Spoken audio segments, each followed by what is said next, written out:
ఉన్న బంగారాన్ని విడిపించి ఆ రోజు ఆన్లైన్ రేటుకే మేము కొంటాం. Sharma gold company.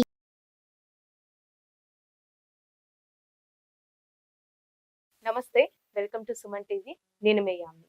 మనకి జూన్ నెలలో 12 రాశుల వారికి ఏ విధంగా ఉంటుంది, ఈ విషయాలు మనకి తెలియచేయడానికి ప్రస్తుతం మనతో ఉన్నారు ప్రముఖ ఆధ్యాత్మికవేత్త, ప్రముఖ జ్యోతిష వాస్తు పండితులు, బ్రహ్మశ్రీ డాక్టర్ నాయకంటి మల్లికార్జున శర్మ గారు ఉన్నారు. గురుగారితో మాట్లాడి మనకున్న సందేహాన్ని అడిగి తెలుసుకుందాం. నమస్కారం గురుగారు. నమస్కారం. గురుగారు, జూన్ నెలలో అండి అసలు మిథున రాశి వారికి ఏ విధంగా ఉంటుందంటారు? వీళ్ళకి సంబంధించిన అసలు పరిహారాలు అంటూ ఏంటండి జూన్ నెలలో చేసుకోవాల్సినవి? తప్పకుండా. ఓం శ్రీ గురుభ్యో నమః. మిథున రాశి వాళ్ళకు వచ్చేయడం, వ్యయ స్థానంలో గురువు, శుక్రుడు, రవి, బుధగ్రహాలు ఉండటం. అలానే మిథున రాశి వాళ్ళకి ఏకాదశ స్థానంలో కుజుడు యొక్క సంచారం, దశమ స్థానం రాహు యొక్క సంచారం, నవమ స్థానంలో శని యొక్క సంచారం భాగ్యంలో, చతుర్థ స్థానంలో కేతు యొక్క సంచారం. అయితే ఏ విధంగా ఉండబోతుంది అని మనం చూస్తే, ఇక్కడ ఈ మిథున రాశి వాళ్ళకు వచ్చేటప్పుడు ఆర్థిక పరంగా ఆదాయం అనేది మధ్యరకంగా ఉంటుంది. అంటే రాహు యొక్క బలంతోనే ముందుకు వెళ్తారు వీళ్ళు. అంటే ఏకాదశ స్థానంలో రాహు ఉంటే ఆర్థిక పరంగా ప్రయోజనాలు కలుగుతాయి. కానీ ఆ ప్రయోజనాలతో పాటు వ్యయ స్థానంలో గురువు, శుక్రుడు ఉండటం వల్ల కూడా, బుధుడు ఉండటం వల్ల కూడా కొంత డబ్బులు ఖర్చు అయ్యే స్థితి అనేది ఉంటుంది ఒకటి. అది ఎప్పుడు జూన్ 15 వరకు. జూన్ 15 వరకు కూడా ఖర్చు అవుతుంటుంది. అంటే జూన్ 15 తర్వాత ఆ ఖర్చు అనేది తగ్గే అవకాశం ఎక్కువగా ఉంటుంది. అంటే ఆర్థికంగా మనం డబ్బులు సంపాదిస్తున్నా, ఎంతో సంపాదిస్తుంటారు చాలామంది, సంపాదిస్తున్నా కూడా ఖర్చు చేసుకుంటే ప్రయోజనం ఉండదు కదా. వీళ్ళకి జూన్ 15వ తారీఖు వరకు కూడా ఆర్థిక పరంగా ప్రయోజనం కలుగుతున్నా, డబ్బులు వస్తున్నా, ఖర్చు పెరిగే శాతం అనేది పెరుగుతుంటుంది. ఎప్పుడు వాళ్ళకి ఖర్చులు తగ్గుతాయి అంటే జూన్ 15 తర్వాత కొంత ఖర్చులు తగ్గుతాయి. దానికి కారణం ఏంటంటే మిథున రాశిలో శుక్రుడు యొక్క సంచారం. అంటే శుక్రుడు యొక్క బలం అనేది బాగా ఎక్కువగా ఉంటుంది కాబట్టి ఆ శుక్రుడు వల్ల కొద్దిగా ఖర్చు తగ్గే అవకాశం ఉంది. అంటే పొదుపుగా పాటించాలి. పొదుపుగా పాటించాలంటే చాలామంది కూడా ఏదో హాస్పిటల్స్ ఖర్చు పెట్టుకోలేకపోవటం, పిల్లల యొక్క పెళ్ళిళ్ళు చేయలేకపోవటం, ఇలాంటివి కాదు. మనం దేనికి ఖర్చు చేయాలో దానికే ఖర్చు చేయాలి. ఈ మధ్యకాలంలో చాలామంది కూడా దేనికి ఖర్చు చేయాలో దానికి ఖర్చు చేయట్లా, వేరే వాటికి ఖర్చు చేస్తున్నారు. అంటే బయాలజికల్ ప్రాసెస్ ప్రకారంగా మందే తప్పని అర్థం. ఇప్పుడు పిల్లల యొక్క పెళ్ళిళ్ళు అవసరం ఉంటుంది, పిల్లల యొక్క చదువులు అవసరం, దేనికి ఇంపార్టెంటో దానికి డబ్బులు ఖర్చు పెట్టాలి. ఖర్చు పెట్టట్లేదు ఈ మధ్యకాలంలో. అది ఫ్రీ వీల్ అని స్వయంకృత అపరాధం అంటారు. దాని విషయంలో జాగ్రత్తగా ఉండాలి. అయితే ఖర్చుల్ని నిశ్చితంగా గమనించాలి, ఎంతవరకు ఖర్చు అవుతుందని. అలా ఆరోగ్యాన్ని కాపాడుకోవటం కూడా చాలా ముఖ్యమే ఇక్కడ. అంటే ఎందుకంటే ఈ రెండు అంశాలు కూడా కొంత మిథున రాశి వాళ్ళకి కొంత సవాళ్ళను అందించే అవకాశం ఉంది. ఆరోగ్యపరంగా కూడా కొద్ది జాగ్రత్తలు, అంటే అలాంటి భయపడాల్సిన పని లేదు. అంటే చిన్న చిన్న ప్రాబ్లమ్స్, ఆరోగ్యాన్ని నిర్లక్ష్యం అనేది చేయటం అనేది మంచిది కాదు. ఇక్కడ దానితో పాటు వివిధ మార్పుల ద్వారా కొన్ని వీళ్ళకి గుర్తింపు ఉండే అవకాశం ఉంటుంది.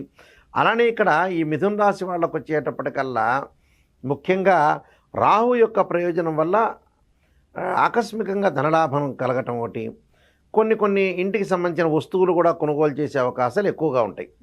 అంటే ఏమి ఇబ్బందికరమైన వాతావరణం అనేది ఉండదు, కానీ వాళ్ళు కొద్దిగా జాగ్రత్తగా ప్రవర్తించి ముందుకు వెళ్తే వాళ్ళకు అనుకూలమైన ఫలితాలు జరిగే అవకాశాలు ఎక్కువగా ఉంటాయి. అంటే కొన్ని విషయాల్లో రాణించే అవకాశాలు ఎక్కువ ఉంటాయి. అంటే తొందరపాటు అనేది పనికిరాదు, కొంత సమస్యలకు దారితీసే అవకాశాలు ఎక్కువ ఉంటాయి. దృష్టి పెంచాలి, మనం చేసే వృత్తి మీద దృష్టిని కేంద్రీకరించాలి. అంటే దాన్ని రీసెర్చ్ ఓరియంటెడ్గా ముందుకు వెళ్ళాలి. అయితే కొన్ని బలమైన ప్రేరణల వల్ల విద్యార్థులు కొద్దిగా ఏం చేస్తారంటే కొంత వేరే వ్యాపకాల మీదకి వెళ్ళే అవకాశాలు ఉన్నాయి.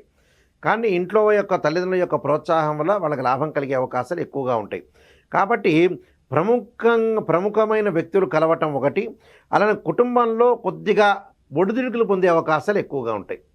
అంటే భార్యాభర్తల యొక్క సమస్యలు, పిల్లల యొక్క సమస్యల విషయంలో కొద్ది జాగ్రత్తగా ఉండాలి. సంతానపరంగా ఎలాంటి సమస్యలే, సంతాన అభివృద్ధి జరిగే అవకాశం ఎక్కువగా ఉంటుంది. కాబట్టి ఇక్కడ ఏదైతే వీళ్ళకి ముఖ్యంగా ఈ మిథున రాశి వాళ్ళకి వచ్చేటప్పటికల్లా 5వ ఇంటి అధిపతితోటి, శుక్రుడితోటి, ఇక్కడ బృహస్పతి గ్రహము, అలానే బుధుడు, అలానే సూర్యుడు, ఇవన్నీ కూడా గ్రహాల యొక్క కలయిక వల్ల కూడా కొద్దిగా సంబంధ బాంధవ్యాలు మెరుగుపడే అవకాశాలు ఎక్కువగా ఉంటాయి.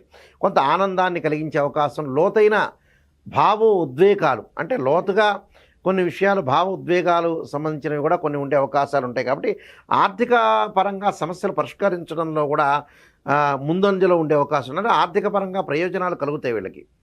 ప్రయోజనాలు కలగవనేది లేదు, కానీ ప్రతి విషయంలో కూడా కొంత జాగ్రత్తగా ఉండి ఆరోగ్య సమస్యలు కొని తెచ్చుకోకూడదు.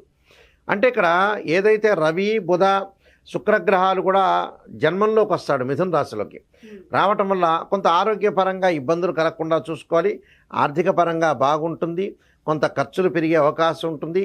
శుక్రగ్రహం వల్ల అనుకూలత వల్ల వివాహం కానీ స్త్రీ పురుషులందరూ కూడా వివాహాలు జరిగే అవకాశాలు బాగా ఉంటాయి. అలానే తల్లి యొక్క ఆరోగ్యాన్ని చాలా జాగ్రత్తగా ఉండాలి. అలానే వృత్తిపరంగా అనుకూలంగా ఉంటుంది. అలానే విదేశాలకు వెళ్ళే అవకాశాల్లో కొంత అవకతవకలు జరిగే అవకాశం ఉంటుంది. అంటే 2-3 సార్లు ట్రై చేస్తే కానీ కాదు. రియల్ ఎస్టేట్ రంగం వాళ్ళకి కొద్దిగా అనుకూలమైన ఫలితాలు జరిగే అవకాశాలు ఎక్కువ ఉంటాయి. రియల్ ఎస్టేట్ రంగం వాళ్ళకి అంటే ఎలాంటి ఇబ్బందులు లేకుండా ఉండే అవకాశాలు మెండుగా ఉంటాయి. అంటే ఎలాంటి ఇబ్బందికరమైన ప్రయోజనాలు కలిగే అవకాశాలు అంటే అనవసరం రిస్క్ అనేది ఉండదు. రిస్క్ లేకుండా ఆర్థిక పరంగా ముందుకు వెళ్తారు వీళ్ళు. అంటే మందకొడిగ్గా ముందుకు వెళ్ళే అవకాశం అంటే డబ్బులు వస్తాయి కానీ మందకొడిగ్గా వెళ్ళే అవకాశాలు ఎక్కువ ఉంటాయి. అంటే వివాహ సంబంధించిన విషయాల్లో మటుకు వివాహాలు కానీ స్త్రీ పురుషుల మటుకు వివాహాలు జరిగే అవకాశాలు ఎక్కువగా ఉంటాయి. అంటే ఎలాంటి ప్రాబ్లం లేదు కానీ వీళ్ళకి కొద్దిగా ఆరోగ్యాన్ని కాపాడుకోవాలి. ఆర్థిక పరంగా అనుకూలంగా ఉంటుంది, వివాహ ప్రయత్నాలు సఫలీకృతాయి. తల్లి ఆరోగ్యము వీళ్ళ యొక్క ఆరోగ్యాన్ని కాపాడుకుంటే చాలు, ఇంకేం అవసరం లేదు. అంతా కూడా ఆర్థిక పరంగా అనుకూలమైన ఫలితాలు జరిగే అవకాశాలు ఎక్కువగా ఉంటాయి. అలాంటి ఆలోచన చేయాల్సిన పని లేదు. కొన్ని ప్రత్యేకంగా పరిహారాలు చేసుకుని ముందుకెళ్తే చాలు. ఓం నమః శివాయ పంచాక్షరోటి శరీరే జర్జరీభూతే వ్యాధిగ్రస్తే కలేబరి ఔషధం జాహ్నవీతోయం వైద్యో నారాయణ హరి అనే మంత్రాన్ని చదివితే చాలు, చక్కగా మంచి ఫలితాలు వచ్చే అవకాశం ఖచ్చితంగా ఉంటాయమ్మా. చాలా చక్కగా తెలియజేశారండి, మీకు ధన్యవాదాలు. నమస్కారం. సుమన్ టీవీలో మీ పర్సనల్ అండ్ బిజినెస్ ప్రమోషన్స్ కోసం కింది నెంబర్కి కాంటాక్ట్ చేయండి.